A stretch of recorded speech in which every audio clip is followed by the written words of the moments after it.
So we are here at Finca Lerida. This is a beautiful, beautiful resort, hotel, cafe, amazing restaurant, all in one. And not only that, it's built on a coffee finca.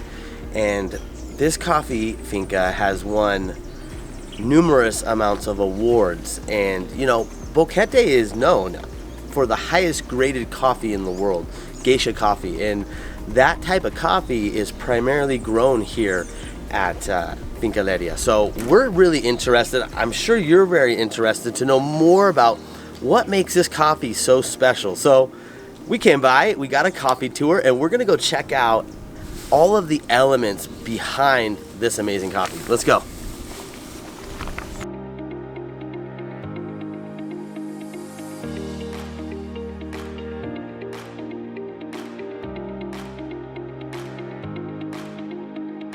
Guys, so I just met up with Cesar. He is a tour guide and naturalist, right? There you go, that's it. And you specialize in coffee. You have all the info on not only coffee, but in specific, we're here next to the Geisha plant. Can you tell us more about that? Right, we're here in this beautiful morning with this beautiful Geisha coffee tree. This tree is about 12 years old. It's very easy to recognize. It's a very sensitive tree. It's a medium-sized tree. We can see now we're almost ready for the next harvest. You can see one of the differences between the geisha is this very long curvy branches. The fruits also, they're located in small groups. They cluster. The clusters right in here. They're very long fruits too. But then you wait until they turn red to pick them, so you're picking them one at a time. Yeah, it's very selective process. It's one at a time. It's cherry color when they're ready to pick. Like a good sample is this one right here. They don't ripe all at the same time. Something really cool is about the flower. This thing, it's amazing. Right here we have this coffee flower. They're coming, some blossoms. And the thing with the flower is when they get hydrostress, which is the amount of water that they feel uncomfortable with this, is when they develop this beautiful white flower. So after heavy pouring rain is when the flower emerge. Flowers are male and female, so they do self-pollination. The reason that they're not all red at once is because they don't pollinate at the same time. Okay. So that's why it's very selective. This is a whole process from November through March, which is the harvesting time here. And we have this beautiful indigenous migration from the tribe Bugle. They come from the Pacific side or the Caribbean side, and when they're coming, these people are amazing. They're doing selective, one at a time, in these beautiful terrains. And geisha, it's pretty easy because it's really exposed. I mean, not enough branches, not enough leaves. It's quite open, but it's a tall tree. So in a steep terrain like here in Boquete, mountains and very steep terrain, so we have to maintain this very, very short. So how do we do this? Is by pruning systems. We have to prune the tree to maintain small trees, easy to pick, and high productive. Now, what makes Geisha Coffee? You know, Geisha Coffee is rated #1 in the world, and specifically Boquete Geisha Coffee. Right. What makes Geisha so unique? Right, it's unique. That's the word, unique. And like the tree is unique. What makes special here, I think it's all this natural conditions. Okay. And that obviously affects the flavor. That's right. It's very important, the soil. You know, this is volcanic soil. We're in the foothills of the Baru Volcano National Park. Boquete, this beautiful valley has a nice mist, this bajareque that's coming every day, all year long. That's a natural irrigation system. That's one of the special and unique weather conditions. So all of those play a big influence, you know, the soil, the water, you know, there's so much that goes along, you know. We just think that we grind the coffee beans in our house, we make some hot water, and we put it in a French press, and we're drinking it. We just, you know, there's so much more to it. It is, yeah, it is very special. And with this, natural conditions, with the people also. I mean, the person who picking the beans is very important too. I mean, Of course. we have these people every year. We have the same workers over and over again, and they're doing this, you know, the selective, so that they put this beautiful touch. So Geisha, when they first planted here, the tree just adapt to this terrain, hours of light, breeze, soil, like I'll mention, altitude, and eventually Geisha emerged with beautiful flavors, unique aromas, and we all celebrate this. This is not native. It's not from the Americas, but it just adapted to this beautiful weather, you know, and now later, we have the best specialty coffee in the world. there so. we go. And later we're tasting it. Later we had this Awesome. beautiful experience. Because Geisha, I mean, we have to take the time to, you know, get a sip first, and then trying to get all this aroma, flavor experience. It's a beautiful tree too. See this? They get very tall, like 2 times bigger than this. We have to actually to harvest maybe 2 or 3 times, looking for the red ones. We have around 20 hectares of Geisha. Very interesting because, like you see here, it's really exposed. I mean, exposed is like too much rain is a problem, too much sun is a problem, too much breeze is a problem. So Geisha is very Temperamental. is really delicate.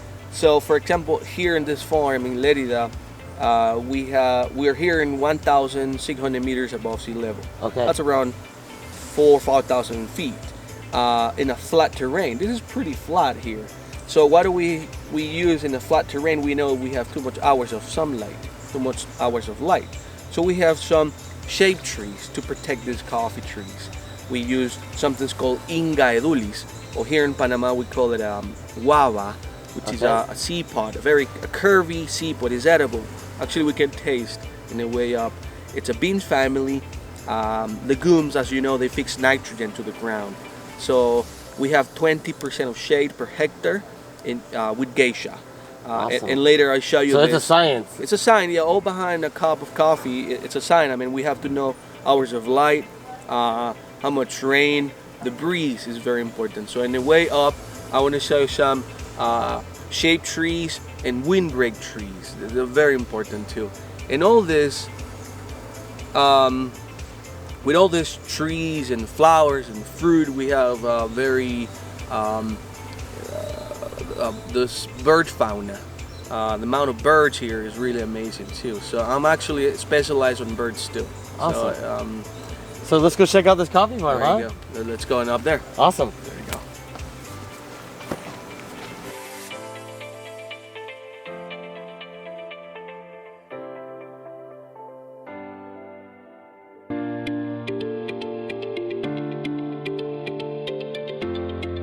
You have a long-standing history. I mean, you grew up on this farm, and your family's been involved with this farm for many generations. Right. Tell me a little bit about the history of you and your family in this farm. Yeah, beautiful. Yes, my grandfather, Juan de Dios Kiel, he born and raised here in Alto Kiel, which is a community. He worked with the first owner and with the second family. And what year was that he started here? He started probably around the 20s, 1920, 1930, something like that. And my mom born and raised here too.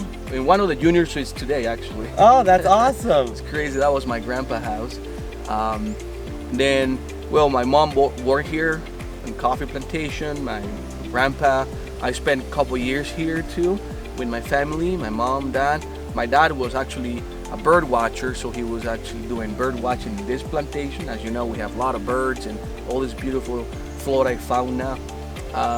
So later I started here probably in 2003. I was doing part-time job, and then as a permanent tour guide in 2005. Awesome. So, and then you focus on coffee, birds. I mean, there's so much information about everything going on here. We have a lot to do here. We have a hiking trails. I do bird watching. We do some coffee tours. We do cupping. a lot of things here. We have nice sceneries, beautiful trails with beautiful vistas here. Of course. So it's quite entertaining in a beautiful plantation. Awesome, man. There you That's go. cool.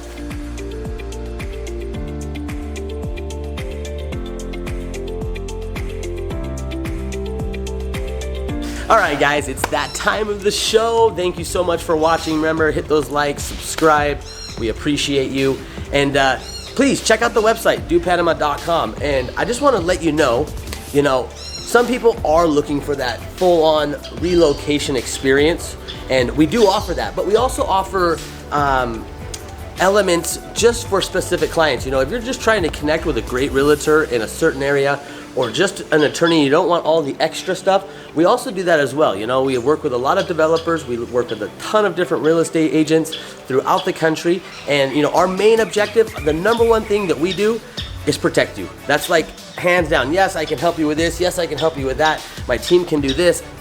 Our number one thing is protecting you. So please reach out. If you just want the name and contact, I can connect you right away with an awesome realtor in, again, the area that you're looking. And same thing with attorneys, same thing with developers. Guys, we'll see you down here in Panama. Hope you enjoy the show. Continue on, and yeah.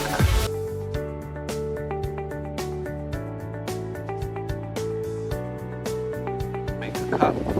Go that way. Looks like this way. There you go. Now we show all this. Put him out then.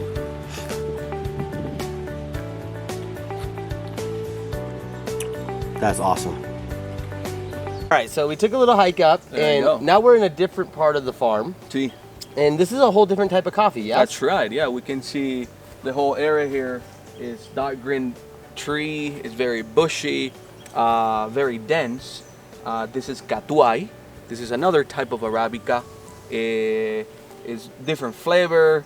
They need a different weather or natural conditions, like sun, for example. Now we know Geisha need a little shade. This one, in another hand, they need more sun. Now we're pretty high. This is almost 1,800 meters above sea level. It's really steep mountain. Yeah, big difference. It's a big difference in altitude, hours of light, breeze, and rain. These are natural conditions. And now these coffee plants or bushes, they look a lot fuller. Right. So, and they're obviously on a little bit more of a slope. That makes it a little bit more difficult for the coffee pickers, yeah? Yeah, that makes it a little more difficult. That's why, for example, a 90-acre farm or a 50-hectare farm, which is more than 180,000 coffee trees, all picking by hand because the terrain, it's crazy, it's steep. So there's no way to mechanize the harvest here. Yeah. So that's why we need people. So if you have time, you have a part-time job, just let us know. We have people. We need people to pick. Of course. And then talk to me a little bit about this mountain range, Right. and the birds that we're seeing. We're seeing birds that are only native to Panama and maybe even Costa Rica. That's right. It's because we're in the foothills of this mountain range that for us is Talamanca. Okay. This Talamanca mountain range is or continental divide. That's divide the Caribbean, which is behind this mountain here, behind this cloud, and we have here the Pacific side on the right side or right there. This is the same mountain range like in North America with the Rocky Mountains, or in Mexico with Sierra Madre Occidental, or south is Los Andes. Yeah. See, so this is our mountain range. For Costa Rica and Panama, this is Talamanca. Actually, there's some birds here that they name Talamanca hummingbird, for example, that means endemic. So the birds that we see around here, the birds that you heard about here, around here is all pretty much endemic to this region and in Costa Rica that we share this national park, La Amistad National Park, which is Costa Rica and Panama. So we are actually in the foothills of the Baru volcano, and we're very close to this La Amistad National Park, which is Costa Rica and Panama. Awesome, man. Well, Great. Are we gonna go cup some coffee? Let's do some cupping.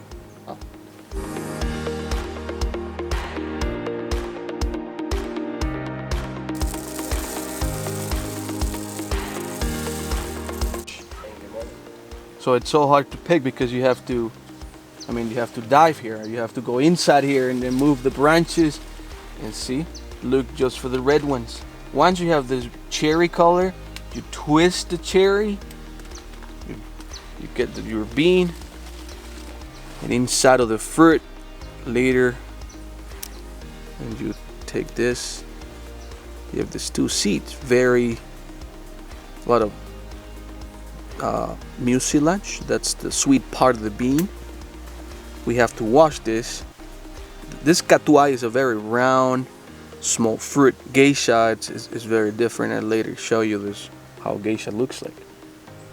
And this geisha, look at the fruit. The fruit here. Oh.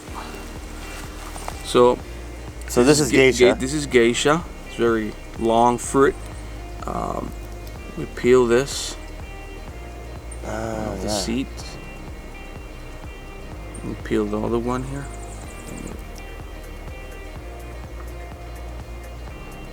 Very long. It's bigger than catuai. Also with a lot of mucilage. Crazy. This red skin, it's 45% of the weight. Just the skin. So what do we do with this? We make our own compost with this. We feed Californian red worms.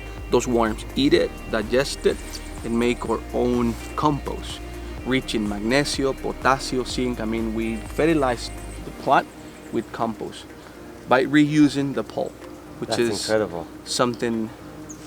I mean, we have Very resourceful. recycle. It's the key.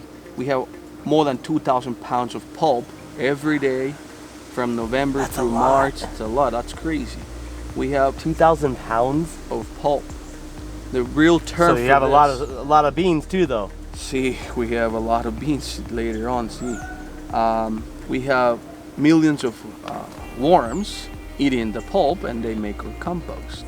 Actually, they make our tea compost too, which is a liquid worm pee, and we blend. We use water and another products, and we spray the plant. And that work as a fungicide, pesticide, or a herbicide, all eco-friendly Yeah, and of for course. free. You know, Yeah. free is beautiful. Yeah, it's a great idea.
That's Geisha Coffee. That's geisha right there. Well, there you have it, folks. Geisha Coffee here in beautiful Boquete. Come to Finca Lerida. Come take a tour and learn about why Panama has the best graded coffee in the world.